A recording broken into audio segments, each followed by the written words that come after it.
Comme promis en début d'émission, on reçoit sur notre plateau Vidal Alexé qui vient nous présenter ses 2 courts-métrages. Bonjour Vidal, comment vas-tu? Écoute, ça va très bien, super content d'être là. Merci pour l'invitation. Je suis vraiment ravie de te recevoir aussi sur ce plateau, Vidal.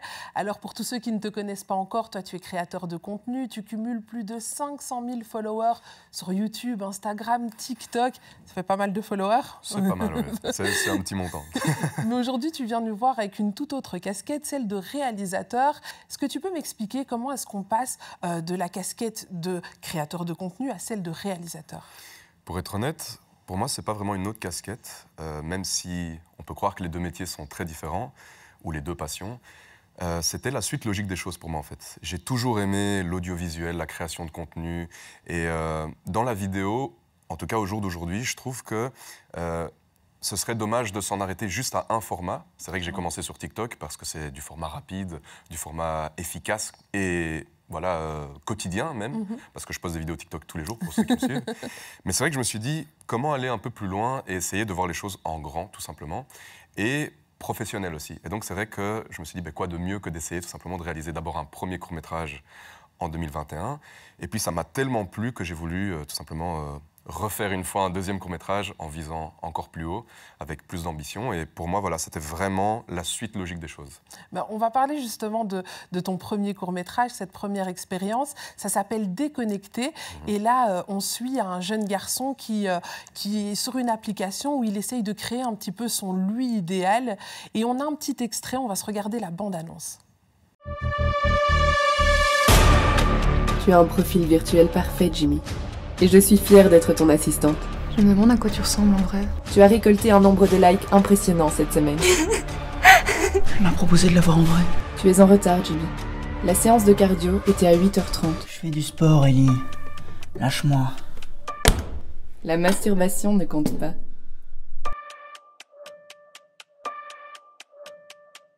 Alors c'est un peu fou quand même, parce que toi tu sortais de l'IEX, tu as décidé de te lancer dans ce projet comme ça, sans avoir aucune notion de cinéma. Comment est-ce que ça t'est venu? Le plus fou surtout, c'est que c'était en pleine période de confinement, c'était en plein Covid, donc non seulement c'était galère par manque d'expérience et d'argent, mais aussi par manque de possibilités, tout simplement, puisqu'on devait tous rester chez nous. C'était l'ancienne époque du Covid, on s'en rappelle tous, je pense. Ce bon vieux Covid. Voilà, exactement. Mais malgré tout, c'est vrai que j'ai toujours aimé les challenges et, comme je l'ai dit, essayer d'aller plus loin que le bout de mon nez. Et donc, c'est vrai que je me suis dit que rien ne m'arrêterait tant que je n'aurais pas réussi à au moins arriver au bout de ce projet. Et voilà, mon inspiration pour ce projet, comme tu l'as dit, c'était vraiment les réseaux sociaux et la science-fiction, en fait, de façon générale. Donc, j'ai vraiment tout donné, que ce soit de ma personne, de mon temps et de ma poche aussi, parce que c'était des projets autoproduits dans un premier temps. Donc, vraiment un gros challenge et très content d'être allé jusqu'au bout. Ouais. Franchement, c'est un très chouette projet. On sent que tu y as mis tout ton cœur. Et justement, tu parlais de tes inspirations. Moi, quand j'ai regardé Déconnecté, je me suis clairement sentie dans l'univers Black Mirror. Alors, je me demandais si ça aussi, ça a été une de tes inspirations et s'il y en avait eu d'autres aussi. À 100%, Black Mirror, c'est une série parmi tant d'autres que j'aime beaucoup, puisque tout ce qui touche à la science-fiction, et je dirais même plus aux films d'anticipation, donc vraiment, c'est des futurs qui sont plus ou moins proches de notre réalité d'aujourd'hui, moi ça m'inspire beaucoup. Et donc toutes les notions liées à des problématiques actuelles, donc déconnectées, qui touchent finalement à la vision que l'on a de nous-mêmes sur les réseaux sociaux aujourd'hui, eh bien voilà, ce sont toutes des thématiques qui m'ont énormément inspiré et donc qui m'ont donné envie de faire ce premier court-métrage. Tu as cité Black Mirror, voilà, je pourrais citer Ready Player One aussi, qui est un film aussi de science-fiction un petit peu où les gens ont des casques de réalité virtuelle. Et donc voilà, c'est vraiment la science-fiction, moi un grand fan. Ah, c'est ton truc, ouais, clairement. Dans Déconnecté, on est clairement sur des thématiques qui touchent à la confiance en soi, à, tu sais, l'écart entre la réalité et puis ce qu'on veut faire paraître aussi sur les réseaux sociaux. On sait que toi, tu es un enfant des réseaux sociaux, clairement. Est-ce que tu veux aussi puiser peut-être dans ton expérience personnelle? Tu mets le doigt sur la thématique principale de mes projets, c'est que justement, je me base en fait de près ou de loin sur moi-même, même si je ne joue pas dans mes courts-métrages. Évidemment, la thématique de la confiance en soi dans Déconnecté est centrale puisque les gens pensent qu'aujourd'hui, parce que tu as des abonnés et que tu fais des vidéos dans ta chambre, tu vas avoir confiance en toi. Mais c'est pas vraiment ça. Les réseaux sociaux, et ça je le dis toujours, c'est pas la vraie vie, c'est pas la réalité. Et ça c'est vraiment le point central de Déconnecté, c'est que justement j'ai voulu me baser sur peut-être mon manque de confiance en moi de temps en temps et mon expérience aussi pour justement parler de tout ça de nouveau dans un cadre de science-fiction. Voilà. On peut dire clairement que c'est aussi une manière de pointer un petit peu du doigt les dérives de notre monde hyper connecté. Exactement, parce qu'avec les filtres Instagram, avec tout ce qu'on voit sur les réseaux sociaux, souvent on peut se perdre et ne plus savoir ce qui est vrai, ce qui est faux. Et donc, clairement, Déconnecté, c'est une réalité exagérée d'aujourd'hui. Peut-être qu'un jour ce sera comme ça, je ne l'espère pas, mais en tout cas, c'est vraiment... On croise les doigts. Je croise les doigts que ça n'arrive pas, s'il te plaît. Mais voilà, c'est vrai que j'aime un peu cette notion de pessimisme dans mes projets pour peut-être un peu alerter aussi, tu vois, de se dire que voilà, aujourd'hui, déjà, on est complètement matrixé par l'image qu'on dégage sur les réseaux sociaux. Voilà, si on veut essayer de garder quand même les pieds sur terre, peut-être qu'il faudrait se remettre en question. Mais très très chouette, j'aime beaucoup ta manière de voir les choses et puis de les appréhender. Et je me demandais aussi, à côté de ça, qu'est-ce que ce projet, il t'a appris? Tu vois, c'est quand même une sacrée expérience. Qu'est-ce que tu en retires? Franchement, il m'a appris tellement de choses. Mais je pense que la première chose, c'est vraiment d'un point de vue expérience. Moi, je n'ai pas fait d'études de cinéma et j'encourage vraiment toute personne qui a un quelconque projet, que ce soit dans l'art, que ce soit dans la musique, que ce soit dans la cuisine, à ne pas se laisser faire par justement les étiquettes et les cadres qu'on peut souvent nous mettre. Moi, personnellement, on m'a toujours dit, depuis que j'ai commencé à parler de ces deux courts-métrages, que je n'avais pas fait d'études pour et que donc, voilà, normalement, je n'étais pas censé le faire. Et donc, voilà, ce que ça m'a appris, c'est que même s'il y a des défauts dans les résultats finaux, ça je suis le premier à le dire, je suis très fier d'être quand même allé jusqu'au bout et d'avoir persévéré. Peut-être que je suis un peu têtu aussi, mais en tout cas, voilà, ça c'est ce que ça m'a vraiment appris. Mais je pense que tu as eu raison de le faire. Et puis, tout ce que tu as appris déjà de ce premier court-métrage, j'imagine que tu as dû le mettre aussi en pratique dans ton deuxième court-métrage, parce qu'il y en a aussi un deuxième. Celui-là s'appelle Azur. Lui aussi, il va être diffusé sur Pix Plus très prochainement. D'ailleurs, les téléspectateurs, restez à l'affût. Et on a un petit extrait ici qu'on va se regarder.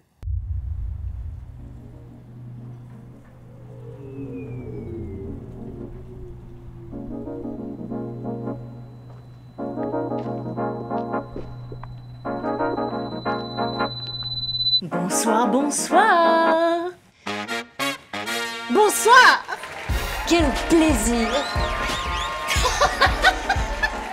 Ou devrais-je plutôt dire, quel délice d'être avec vous ce soir.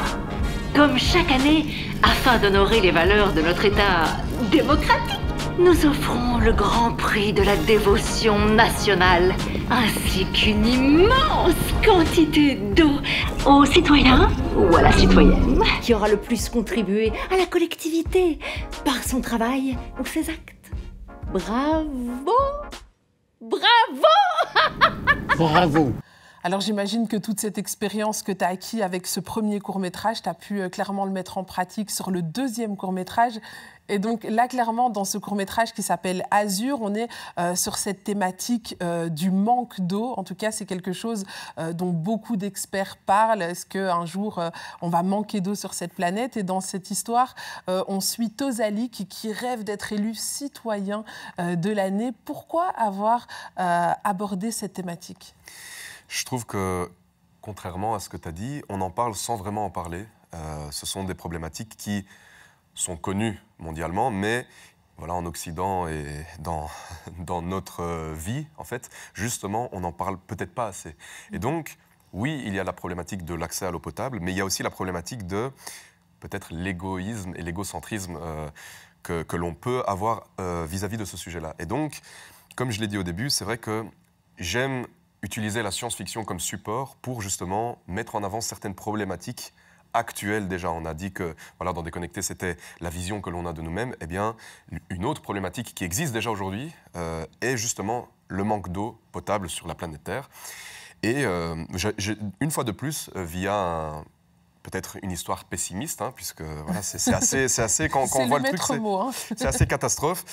J'ai voulu, voilà, d'une certaine façon, alerter et mettre en avant de nouveau cette problématique qui nous touche et qui devrait peut-être même plus nous toucher. Et donc, le message de ce projet, c'est que si on ne veut pas en arriver à là, de nouveau, est-ce qu'il ne faudrait pas changer nos habitudes et voilà, faire plus d'efforts aussi au jour d'aujourd'hui. Ah, clairement, ouais. Clairement, mais tu mets vraiment le doigt sur quelque chose. Et puis, tu as dit aussi, tu as parlé d'égoïsme. Et justement, dans cette histoire, on voit que Tozalik, il est un petit peu face à un choix crucial. Est-ce qu'il doit survivre seul ou vivre avec les autres? On est aussi dans une société qui est ultra individualiste. Est-ce que c'est aussi ce message que tu as voulu faire passer? Bien sûr, il y a aussi toute la notion de lutte des classes, les riches qui ont énormément d'eau et puis les autres qui meurent assoiffés littéralement dans la rue.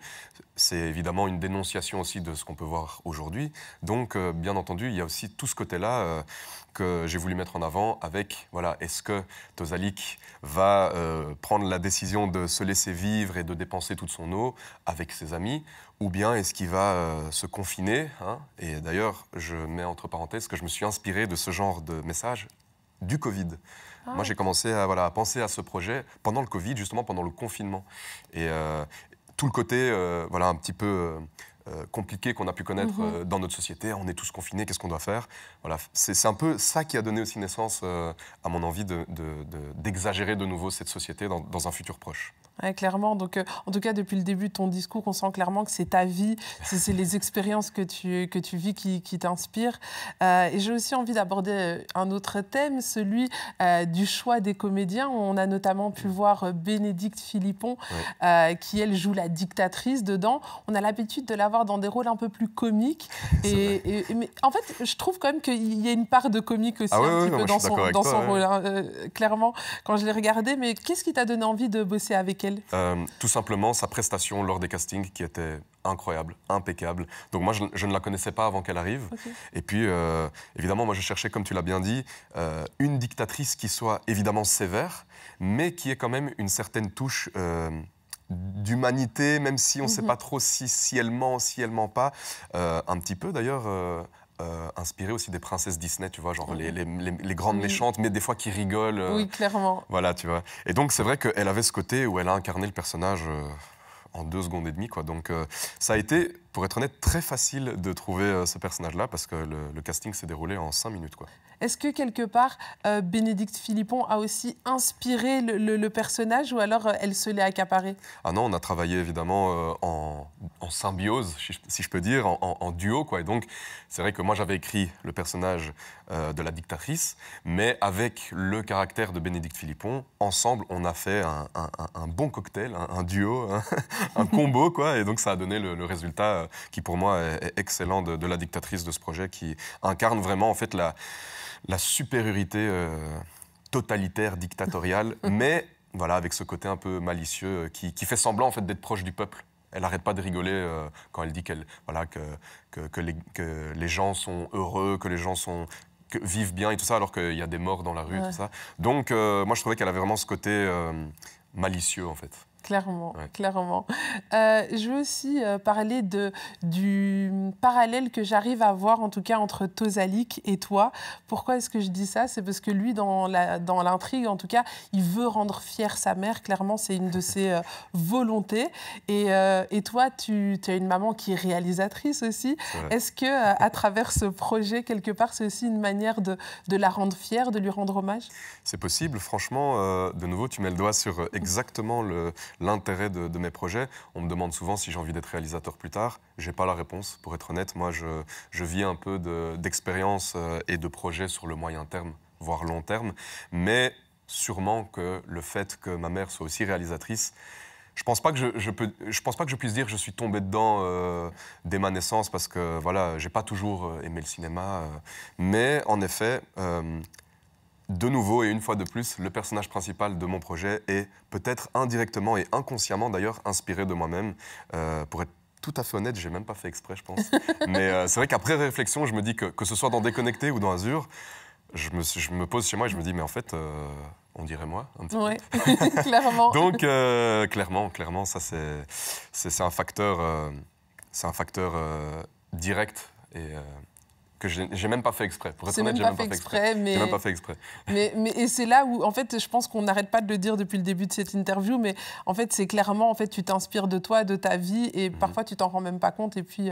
c'est ça, ouais. Et puis, c'est toi, finalement. Mais en même temps, j'avais pas envie non plus de faire un calque de moi. J'ai aussi voulu aller plus loin que simplement me dire « Ah, comment est-ce que moi je suis, comment est-ce que j'agis et tout ça ». Donc, c'est vrai que c'est un personnage qui a été travaillé aussi avec l'acteur en question, mais je pense que ce soit les problématiques ou voilà, certaines notions que tu as évoquées, en effet, elles sont inspirées de moi, que je le veuille ou non, quoi. Et ta maman, elle t'a donné des conseils un petit peu pour réaliser ce projet? Alors, c'est vrai qu'on me dit souvent « Ah, t'as le Joker, la carte bonus que ta maman est réalisatrice, donc tout va bien se passer et c'est nickel ». Pour être honnête, est-ce que c'est mon caractère un peu solitaire ou bien est-ce que c'est ma volonté de vouloir me prouver que je peux le faire seul aussi? Je ne sais pas. Mais c'est vrai que dans presque 100% de mes projets, je suis très confronté à moi-même, en fait. Et c'est peut-être une erreur. Je prends peut-être pas toutes les opportunités qui s'offrent à moi, mais j'ai pas énormément utilisé la carte Joker de la maman pour m'aider à réaliser ça. Mais voilà, je lui ai posé plusieurs questions. Mais je pense que lors de l'avant-première, qui s'est très bien déroulée, ma mère a vraiment découvert tout presque de A à Z, quoi. Elle avait plus ou moins la thématique en tête, mais je lui ai pas montré le scénario avant qu'il soit terminé. Je lui ai pas montré des images. Franchement, j'étais en mode... Maman, c'est soit tu kiffes maintenant, soit jamais, on verra bien. Donc voilà, je me suis un peu laissé prendre dans mon truc de je fais tout seul. Et elle a kiffé? Je pense, en vrai, je l'ai même pas revu depuis l'avant-première, mais je pense qu'elle a kiffé. Alors, on va parler un petit peu de tes projets futurs aussi. Justement, qu'est-ce que tu nous réserves pour la suite? Est-ce que tu vas peut-être continuer les courts-métrages ou tu as envie de voir plus grand, nous faire un long-métrage cette fois-ci? En fait, quand tu disais au début que ça te faisait penser à des épisodes de Black Mirror, moi, une des idées que j'ai eues, c'est de me dire que finalement, puisque ce sont des projets assez courts, d'ailleurs, une des remarques qu'on me le fait le plus souvent, c'est que je reste sur ma faim. C'est très court, en fait, c'est 14 minutes et 17 minutes. Donc c'est vrai que je me dis, pourquoi ne pas essayer de faire des formats plus longs aussi? Mais j'aime bien l'idée de série, en fait, web-série, tu vois. Parce que j'ai quand même envie de rester connecté avec les réseaux sociaux et tout ça. Pour moi, c'est un peu l'avenir, le présent aussi. Et pourquoi ne pas essayer de, justement, mettre à profit ce genre de format sous forme de web-série. Donc voilà, je pose ça là, je dis ça, je dis rien, on verra peut-être.